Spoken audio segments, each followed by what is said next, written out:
هاي حبايب قلبي، عاملين ايه؟ طبعا انا اول مره اطلع اتكلم عن حاجه واقول رايي في حاجه. بس انا من الناس ان انا شعري اتدمر. طبعا في بنات كتير قوي زيي من الزيوت اللي احنا ما نعرفهاش هي جايه منين ولا معموله منين وبنحطها على شعرنا، ماشي. ومن الحراره ومن كل ده بيبهدل الشعر، بيخلي فروه الشعر تتقطع، ماشي. بس انا النهارده جبت لكم وصفه جدتي. هي علاج، هي سحر، هي كل حاجه كويسه للشعر بجد. يعني انا جربتها، هي عملت معايا نتيجه مش طبيعيه، ماشي. هو مكون من 33 مكون صحي، 33 زيوت طبيعيه، مفيهوش اي حاجه صناعيه، وده اللي عجبني فيه، ان هو كله طبيعي.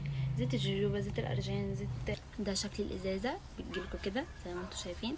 هو بيزيد لانبات الشعر وتكثيف الشعر، بيعالج الهيشان، بينبت فورة الشعر، آه طبعا بيمنع التقصف. هو بيعالج كل حاجه في شعرك اصلا، كل حاجه والله العظيم. ده شكل الازازه، هوريكم دلوقتي ملمسه، ماشي. بيجيلي في الازازه كده، ماشي. هجرب لكم اهو.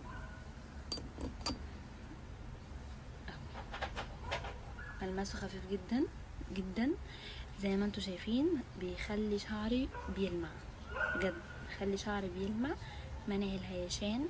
ما شاء الله طول شعري.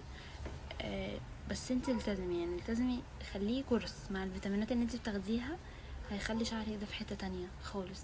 هستناكم تجربوه وتدعولي، وهسيب لكم اسم البيج ورقمهم في الفيديو.